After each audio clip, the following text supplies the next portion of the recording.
신명기 28장 11절과 12절 말씀을 봉독하겠습니다.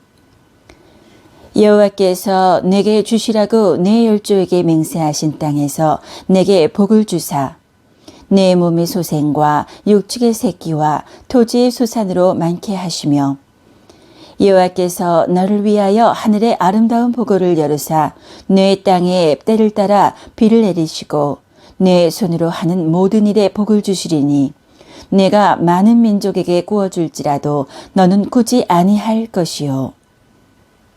야곱의 하나님 나의 하나님이라는 제목으로 말씀드리겠습니다.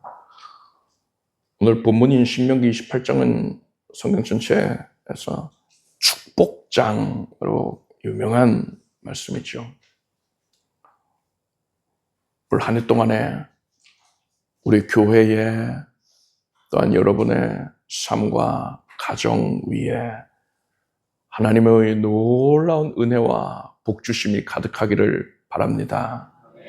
그런 마음에서 우리가 신명기 28장의 내용을 차근차근 헤아려 가고 있는 것입니다. 아브라함의 생애를 28장의 본문에 대입하여서 교훈을 나누었고 아브라함의 아들인 이삭의 생애를 대입하여 살펴보았고요. 이제 이삭의 아들인 야곱의 생애를 살펴봄으로써 오늘 우리가 읽은 이 본문 말씀의 깊이 있는 그 은혜로운 교훈을 우리가 헤아려 보고자 합니다. 오늘 본문의 11절에서요. 네 열조에게 맹세하신 땅에서 하나님이 내게 복을 주신다 하셨어요. 그 땅에서 복을 주신다. 그 12절을 보니까요. 때를 따라 비를 내려주신다 라고 했습니다. 약속의 땅에서 때를 따라서 비를 내려주시는 은혜. 여기에 하나님께서 어떠한 자에게 복을 주시는지가 분명히 나타나 있어요. 그 깊이 있는 의미에 대하여서 하나님이 이 말씀을 통해서 우리에게 무엇을 교훈하신 것인지 그 본질적인 내용을 오늘 야곱의 생애를 통해서 살펴볼 것입니다. 야곱은 태어날 때부터 하나님께 약속을 받은 자였습니다. 정확히는 태어날 때가 아니라 복중에 있을 때부터, 어머니의 뱃속에 있을 때부터죠. 야곱의 어머니 리브가가 쌍둥이를 잉태했습니다. 그런데 하나님께서 이렇게 말씀하셨어요. 큰 자가 작은 자를 섬기리라. 그러니까 둘째로 태어나는 이가 믿음의 계보를 잇게 된다. 믿음의 족장이 된다는 겁니다. 첫째로 태어난 이는 에서였습니다. 둘째로 태어난 이는 야곱인데 이 야곱이 믿음의 족장이 된다는 것이에요. 리브가가 하나님의 이 계시의 말씀을 남편 이삭에게 말하지 않았을 리가 없죠. 또 이 당시 아브라함이 생존해 있었거든요. 그들의 시아버지 아브라함도 이 사실을 알아서 야곱이 둘째로 태어난 야곱이 믿음의 족장이 된다는 걸 알고 야곱에게 특별히 또 자신의 신앙의 여정을 들려주었을 것이고 하나님이 어떤 분이신지 하나님을 어떻게 섬겨야 하는지 잘 일러주었을 것입니다. 야곱은 그렇게 자신이 믿음의 족장이 된다라는 사실을 알고 있었어요. 그 약속을 믿고 있었습니다. 그런데 야곱이 볼 때에 자신이 처하여 있는 현실은 하나님의 약속하신 내용과는 많이 달랐습니다. 형 에서는 사냥에 능하고 또 힘이 센 대장부였습니다. 사내 대장부예요. 그리고 아버지 이삭은 에서가 남자답다 하면서 또 사랑했어요. 에서가 사냥을 해온 짐승으로 음식을 만들어 먹는 것을 또 즐겁게 여겼습니다. 그래서 아버지 이삭이 첫째인 에서를 편애했습니다. 반면에 야곱은 장막에서 거하는 조용한 성격이었습니다. 그러니까는 어머니 일을 많이 도와드렸던 거예요. 바깥에서 사냥하고 뭐 이러는 것보다 장막에서, 집 안에서 어머니와 함께하는 시간이 많았습니다. 그래서 아버지의 관심에서 이 야곱은 멀어져 있었단 말입니다. 그렇기 때문에 야곱이 불안했습니다. 하나님께서 나를 믿음의 족장으로 세우시겠다고 그렇게 말씀은 하셨지만 지금 돌아가는 상황을 보니까 아버지는 형을 편애하고 있고, 그리고 뭐 당연하게도 장자권은 형한테 있잖아요. 맏아들이니까요. 장자권도 형한테 있고, 이대로 가만히 있다가는 아버지 돌아가시면서 형이 족장이 되는 것 아니냐, 믿음의 족장 되는 것 아니냐, 내가 족장이 될 것이라고 하나님이 약속하셨지만은 지금 상황을 보니까 형이 족장이 되게 생겼다. 그래서 야곱이 선택한 방법이 뭡니까? 자기 인생을 스스로의 힘으로 쟁취하겠다는 겁니다. 먼저 야곱은 형 에서의 장자권을 사왔어요. 어떻게 했느냐? 에서가 밖에서 사냥을 하고 돌아오니까 몹시 허기지거든요. 아이고 배고파, 꼬로록 꼬로록 한데 이 야곱이 팥죽을 맛있게 쑤어놨습니다. 그 냄새를 일부러 풍기는 거예요. 그 팥죽 냄새를 맡으니까 아이고 고소하니 참 맛있겠다. 나 팥죽 한 그릇만 다오. 그때 형님 세상에 공짜가 어디 있어요? 이러는 거예요. 아유 그럼 내가 뭘 주면 되겠느냐? 그 형님의 장자권을 파시오. 장자권을 나한테 주면 내가 팥죽을 드리겠소. 에서가 생각해 보니까요.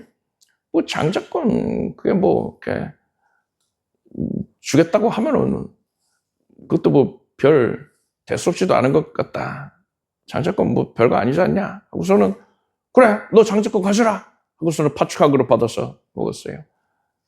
팥죽 한 그릇에 장자권을 팔았습니다. 그런데 여러분 장자권은요 이런 식으로 사고 팔 수 있는 게 아닙니다. 어린애들이 지금 소꿉장난하는 거예요. 장자권을 이렇게 뭐 사고 팔 수 있는 것도 아니지만은 정녕 그것을 어떻게 거래를 한다 하면은 증인이 있어야 되는 거예요. 두세 명의 증인이 있어야지 또 효력을 발휘할 수 있을 것입니다. 그런데 그냥 자기들끼리 그렇게 소꿉장난을 해놓고서는 야곱은 장자권을 사왔다 이렇게 생각하고요. 에서는 뭐 그냥 장난으로 그치는 거지 뭐 이렇게 생각을 한 겁니다. 야곱이 생각할 때에 장자권을 사오긴 했는데 이것만으로는 부족해요. 아버지가 형한테 족장 자리를 그냥 넘겨주면은 그거로 끝이잖아요.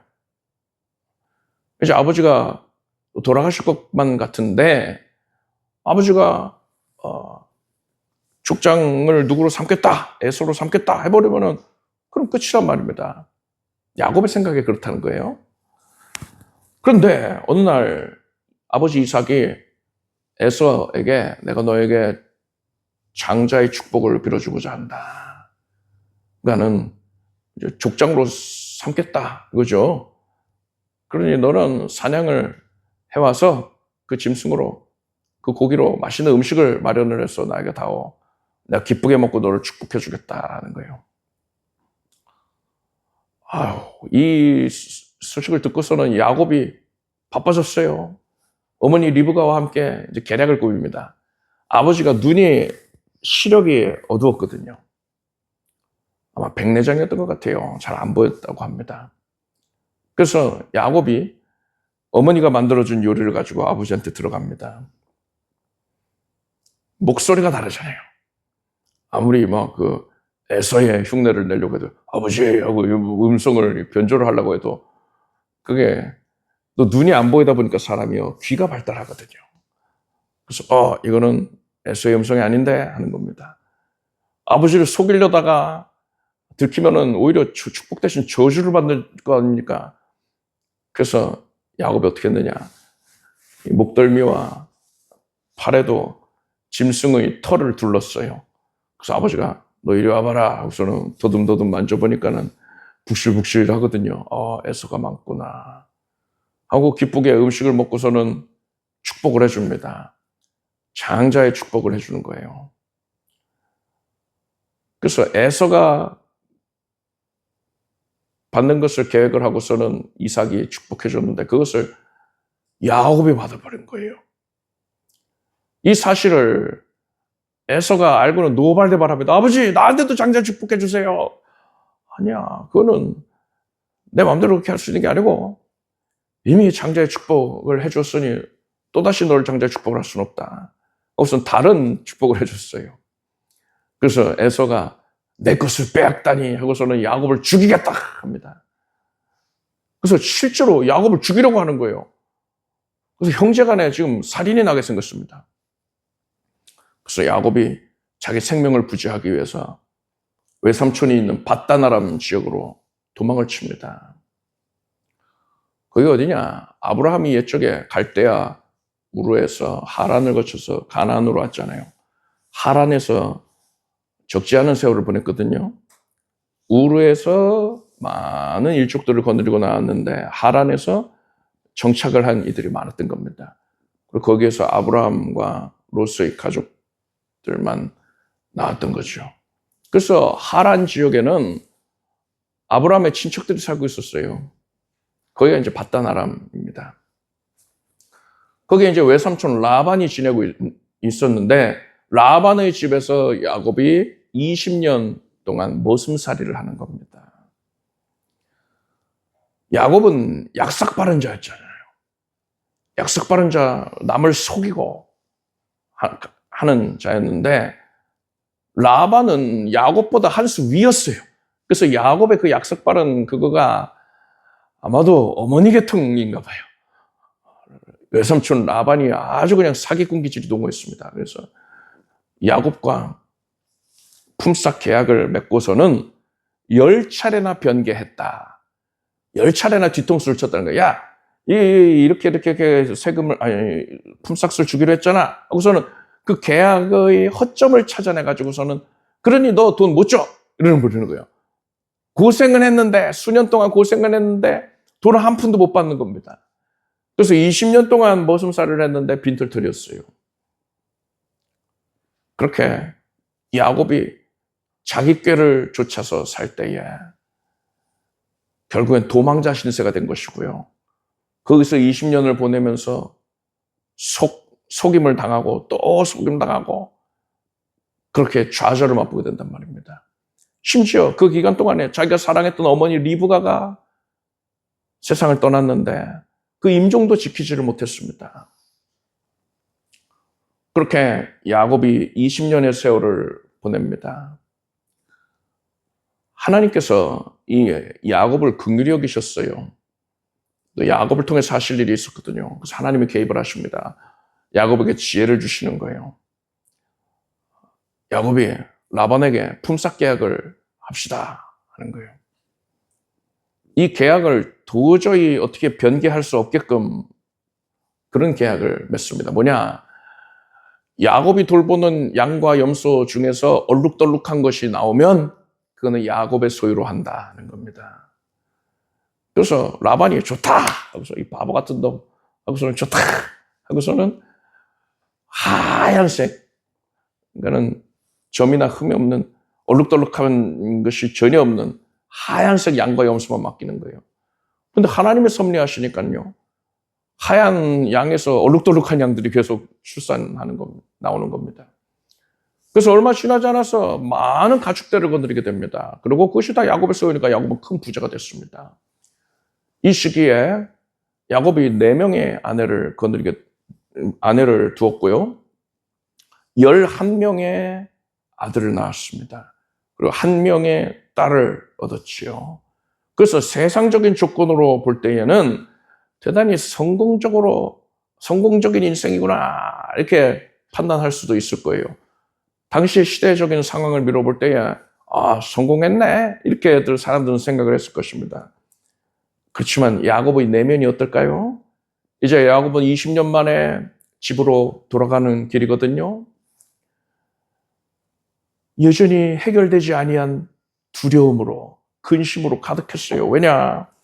20년 전에 자기를 죽이려고 했던 형 에서를 이제 만나야 하기 때문인 것입니다. 그래서 야곱이 형님한테 동생 야곱이 20년 만에 집으로 갑니다라는 소식을 전했거든요. 사자를 보내어서 전했습니다. 그래서 그 소식을 전한 종이 돌아와서 보고하기를 야곱이 곧 온다고 말하였더니 에서가 400명의 군사를 이끌고 당신에게 지금 오고 있습니다 하는 거예요. 아니 400명의 군사를 이끌고 왜 오겠어요? 죽이려고 오는 거예요. 그래서 야곱이 또다시 머리를 굴립니다.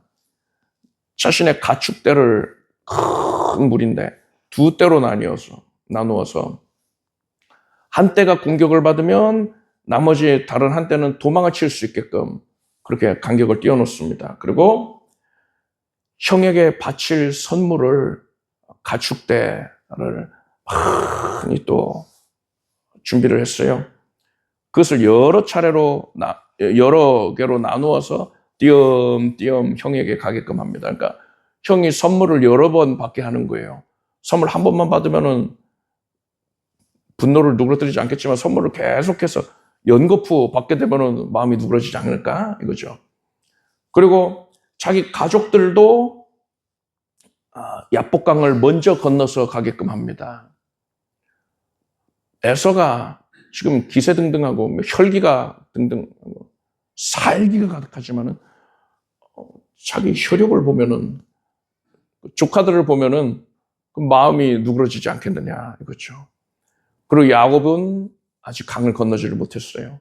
그래서 야복강 나루에서 야곱 홀로 남아 있습니다. 그때에 그 밤에 누군가가 야곱을 와락 껴안는 거예요. 깜짝 놀랐죠. 그래서 이 사람이요 야곱을 제압을 하려고 합니다.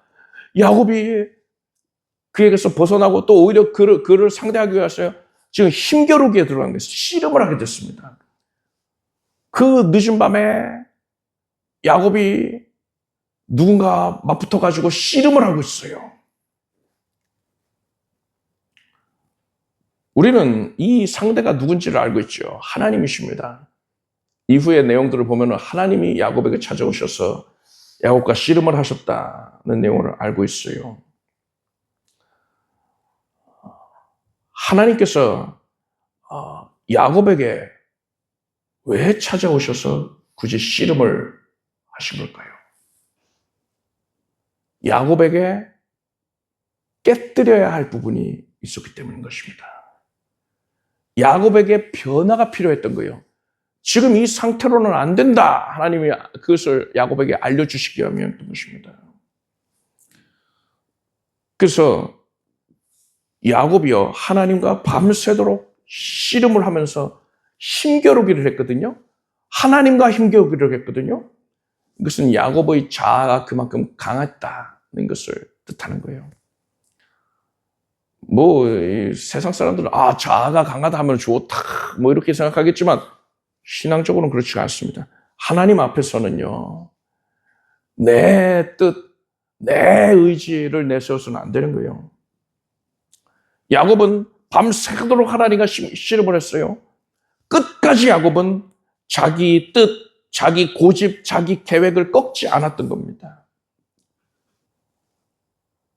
야곱이 20년 전에 아버지와 형을 속였고요. 또 지금 형을 만나러 가면서도 계략을 사용하고 있잖아요.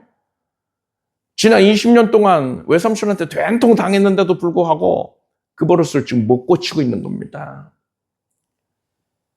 이제 동이 트려고 합니다. 그러자 야곱과 씨름을 하고 있던 그가 야곱의 환도뼈를 내리쳤어요. 환도뼈는 엉덩이와 허벅지 뼈를 연결하는 관절이라고 할 수 있습니다. 우리 몸을 지탱하는 힘의 근원이에요. 이 뼈가 위골이 되었습니다. 그러니까 제자리에서 벗어난 거예요. 그래서 야곱은 이제 더 이상 힘껏 도망칠 수도 없게 됐습니다. 제대로 서 있는 것조차 힘들어졌어요. 야곱은 평생 동안 의지해왔던 자신의 힘의 근원이 무너지게 된 겁니다. 바로 그 순간에 야곱의 태도가 180도 달라지게 됩니다. 야곱은 그 이전에는요, 상대방을 이기려고 또 밀어내려고 씨름을 했어요. 그런데 이제 뼈가 위골이 되어가지고 제대로 서 있을 수조차 없게 되니까는 오히려 이 사람을 꽉 붙들고 매달립니다. 당신이 내게 축복하지 않으면 내가 보내지 않겠습니다 하는 거예요. 이것은 협박이 아닙니다. 처절한 항복 선언인 거예요. 이 당시에 야곱은 자기가 씨름을 한 상대가 하나님이시라는 것을 알지 못했습니다. 그렇지만 야곱은요, 신령한 자였거든요. 그래서 밤새도록 씨름을 하면서 이 상대가 보통 사람이 아니다, 신령한 존재다 라는 것을 감지를 했던 겁니다. 그래서 지금 자기가 더 이상 어떻게 뭐 할 수가 없는 무능한 상태에 빠지게 되니까는 이 사람 붙든 겁니다. 그런데 이것이 바로 야곱이 하나님 앞에서 자신의 무능을 인정한 것이 된 거예요. 나는 오직 하나님의 도우심으로만 살 수 있습니다. 하나님의 도우심이 아니면 나는 살 수가 없어요. 이 사실을 비로소 온전히 고백하게 된 것입니다. 하나님께서 이 고백을 기다리셨던 거거든요. 그래서 하나님께서 야곱에게 너 이름이 무엇이냐? 야곱이니다. 이제는 야곱이라 하지 말고 이스라엘이라고 해라. 이는 내가 하나님과 및 사람과 더불어 겨루어 이겼습니다. 이 말씀은 사람이 하나님께 철저히 항복을 해서 자신의 자아가 깨어진 바로 그 순간에 하나님께서는 그에게 뭐라고 해주시는 것이냐? 그래, 네가 이겼다. 이제 너의 힘이 아니라 나의 힘으로 너의 인생을 책임져 주겠다. 너의 인생을 이끌어 주겠다. 이렇게 하나님이 선언을 해주신 것입니다. 여러분, 이것이 우리 인생의 진정한 승리입니다. 내가 내 힘으로 승리를 쟁취하는 게 아니고요. 내가 하나님 앞에서 깨지고, 그래서 하나님께 항복하면은요, 내가 하나님께 지면 하나님이 승리를 하시고, 하나님이 내 인생을 책임져 주시고, 내 인생이 삶 가운데에서, 세상 가운데서 승리를 거두게 해주시는 것입니다. 내가 하나님께 항복을 선언을 하면 하나님이 나를 이기시고 하나님이 나를 승리자가 되게 해주신다. 이 사실을 기억하기 바랍니다. 이제 오늘 본문의 12절을 볼게요. 여호와께서 너를 위하여 하늘에 아름다운 보고를 열으사 네 땅에 때를 따라 비를 내리시고 내 손으로 하는 모든 일에 복을 주시리니 내가 많은 민족에게 꾸어줄지라도 너는 꾸지 아니할 것이요 라고 했습니다. 성도가 누리는 복의 원리가 여기에 명확하게 드러나 있습니다. 하나님께서 하늘의 보고, 즉 보물창고를 열어주시는데 그 보물을 하늘에 실려가는 애 기름진 복을 부어주시는데 그 방식은 어떻다고요? 때를 따라서 비를 내리시는 것으로 묘사가 됐습니다. 하나님이 내려주시는 은혜가 왜 때를 따라 내려주시는 비로 표현이 된 것입니까? 그 의미를 이해하려면 우리가 가나안 땅의 특성을 알아야 됩니다.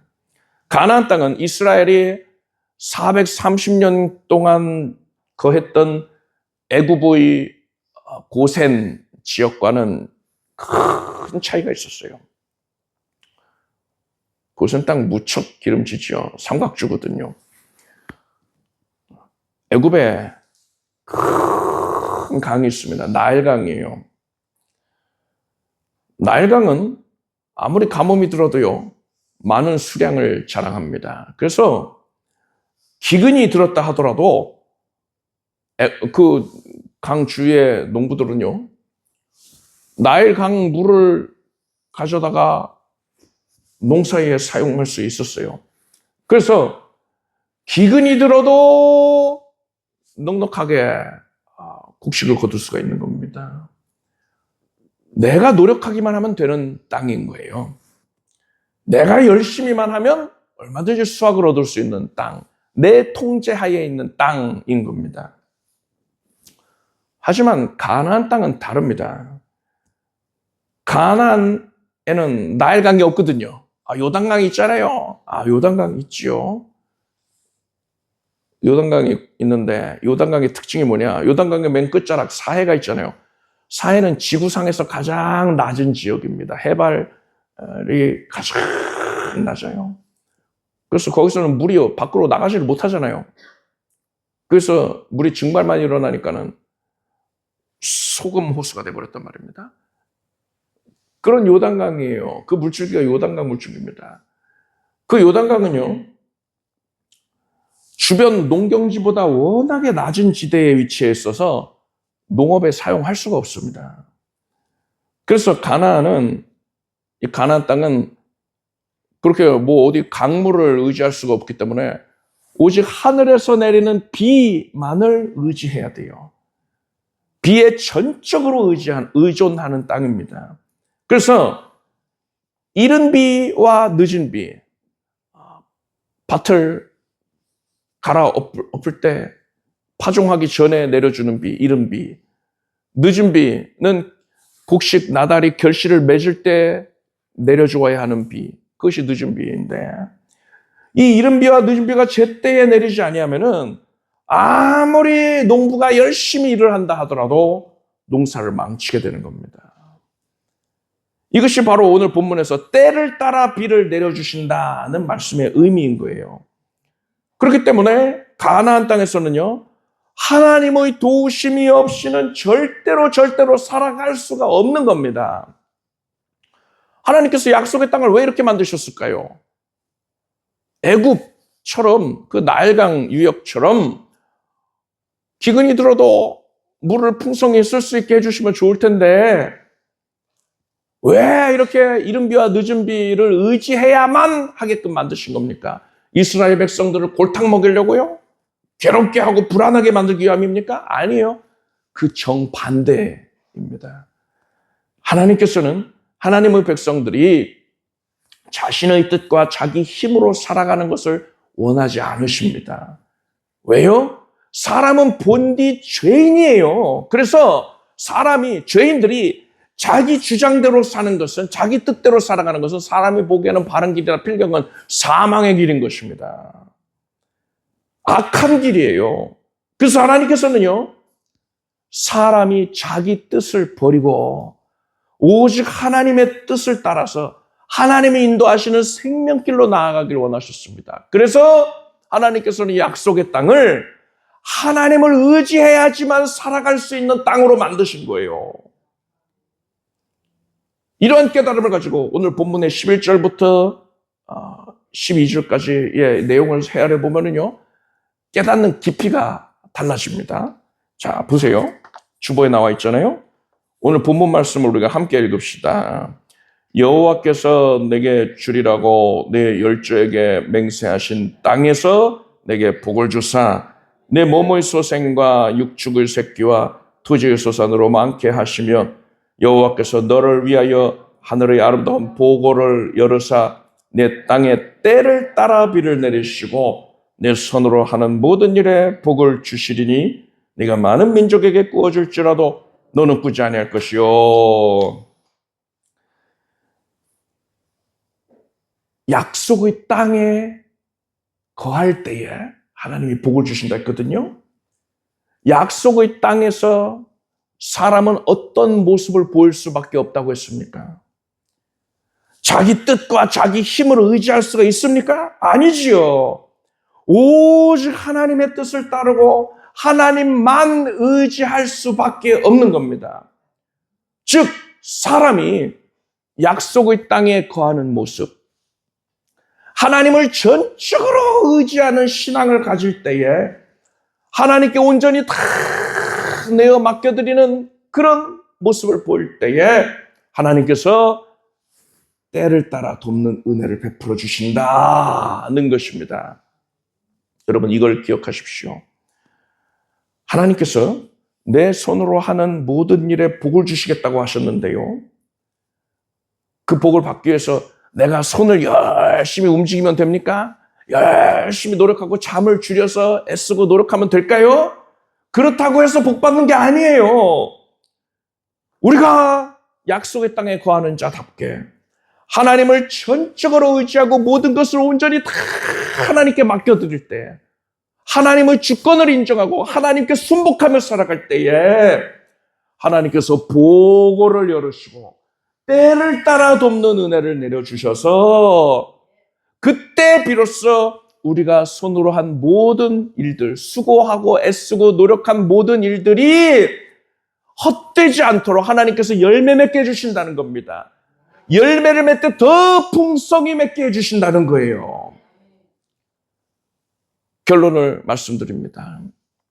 우리는 너무나 자주 야곱처럼 살아가고 있어요. 야복강 이전의 야곱처럼요. 하나님을 믿는다고 고백하면서도 결정적인 순간에 나의 꾀를 의지합니다. 나의 인맥을 의지합니다. 세상 방법을 의지하고 있어요. 하나님의 때를 기다리지 못하고 내가 앞서 나가서 일을 그르치고 불안해하고 근심하면서 밤잠을 설치기도 합니다. 그런데 이런 모습은요, 약속의 땅에 거하는 자가 보일 모습이 아닌 겁니다. 하나님께서 우리에게 원하시는 모습은 하나님만 의지해서 하나님께 모든 것을 온전히 다 믿고 맡겨드리는 모습이에요. 수영 배울 때요, 수영 강사분이 뭐라고 자주 지적을 합니까? 수영 배울 때 가장 많이 듣는 말이 뭐냐? 힘을 빼세요. 몸에 힘을 빼세요 합니다. 물에 빠질까 봐 두려워해서 온몸에 힘을 꽉 주고서는 그렇게 허우적거리면요, 오히려 물에 빠져들어갑니다. 힘을 빼고서 몸을 물에 맡기면 그제서야 물에 둥둥둥둥 떠 있을 수 있어요. 여러분, 하나님의 은혜의 바다에서도 마찬가지입니다. 하나님, 이 문제는 내가 해결을 해야 돼요. 하나님, 이번만큼은 제 뜻을 따라 주셔야 됩니다. 이러는 거는요, 야복강 나루에서 하나님과 씨름을 하고 있는 모습인 겁니다. 하나님은 그것을 원치 않으십니다. 그래서 야곱에게 그랬듯이 또 저와 여러분에게 환도뼈를 내리치시는 거예요. 하나님이 우리를 괴롭게 하려고 씨름하셨나요? 아니죠. 여러분을 이스라엘로 변화시키시는 것입니다. 진정한 승리를 거두게 해주시려는 거예요. 여러분, 이제 내 힘으로 아등바등하면서 살아가던 그 모습을 내려놓으십시오. 이제는 하나님의 때를 신뢰하고 하나님이 주시는 이른 비와 늦은 비의 은혜를 구하십시오. 내 환도뼈가 위골된 것처럼 살아가야 돼요. 내 자아가 예수님의 십자가 앞에서 무너져 내릴 때에 그때 비로소 천국의 보고가 열리게 되는 것입니다. 오늘 본문의 12절의 마지막 부분을 보니까요, 내가 많은 민족에게 꾸어줄지라도 너는 꾸지 아니할 것이요 라고 했습니다. 경제적으로 어려움을 겪는 분들이 많이 계시지 않습니까?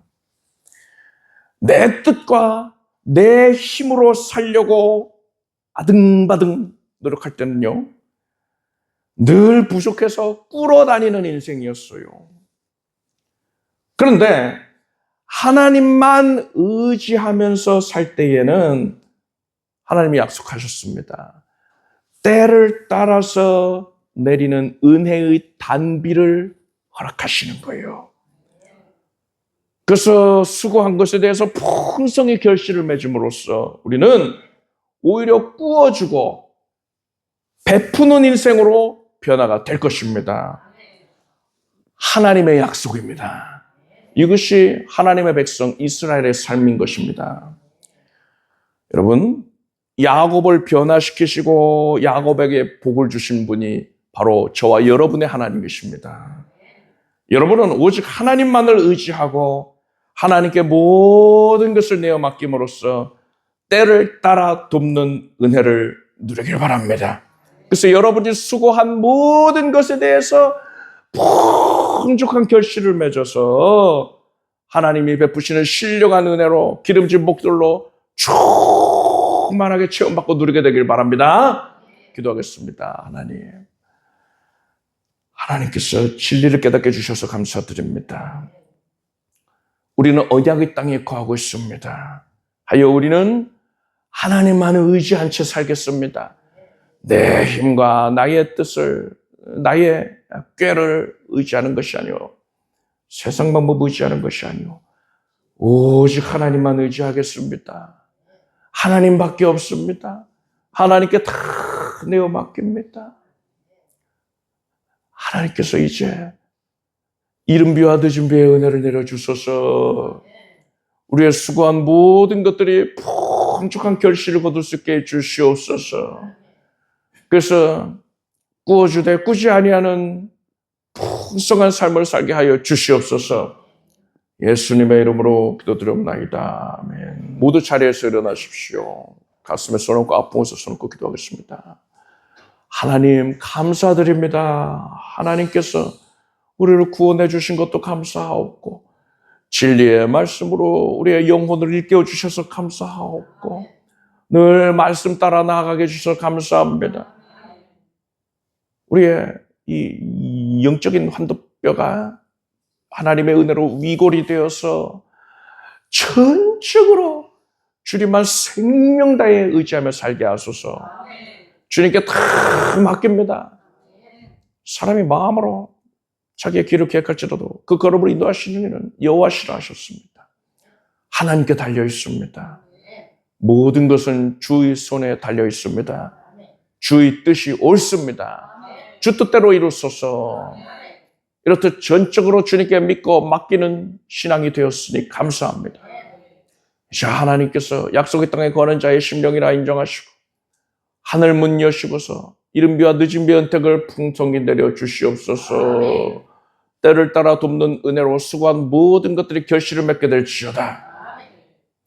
삶의 전 영역에 풍성한 결실이 가득 채워질지어다. 지금 손을 얹고 있는 연약한 부위를 하나님이 고쳐주시옵고 하나님의 신유의 은택이 흘러들어와서 모든 질병 연약의 세력을 쫓아내는 것을 보게 하소서. 머리에서 발끝까지 정결케 해주셨고 세균과 바이러스가 사라지고 염증이 사라지고 통증이 사라질 것이며 혹과 종양의 결석이 사라지게 되시고 하나님의 은혜로 암세포가 녹아 없어지게 해주시옵소서. 하나님께서 나를 살리셨습니다. 나에게 생명 주셨습니다. 이제 하나님을 위하여 살아가겠습니다. 주님께서 우리의 삶의 전 영역을 복주시니 감사드립니다. 기름지고 창득해 주셔서 감사합니다. 가정의 복을 받게 해주셔서 감사합니다. 하나님께서 부으신 은혜가 흘러넘쳐서 꾸어주되 꾸지 아니할 것이요 베푸는 삶이 되게 하여 주시옵소서.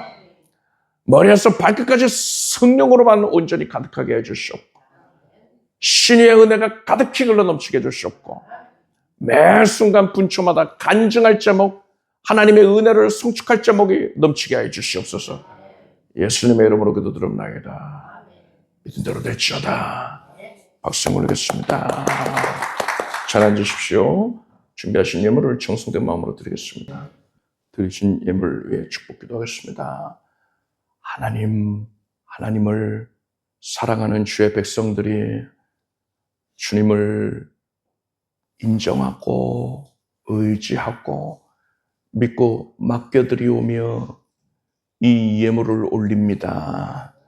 하나님께서 거두어 주옵시고 하나님께서 우리의 삶 가운데에 이른비와 늦음의 은택을 풍성히 내려주시는 그 놀라운 은총을 맛보게 하여 주시옵소서. 삶 전체에 결실이 넘쳐나게 해주시옵소서. 예수님의 이름으로 기도드립니다. 우리 주 예수 그리스도의 무한하신 은혜와 하나님 아버지의 사랑과 성령님의 교통하심에 오늘 복된 주일 예배에 함께한 사랑하는 성도들 위해 영원토록 함께 없이 없기를 축원합니다.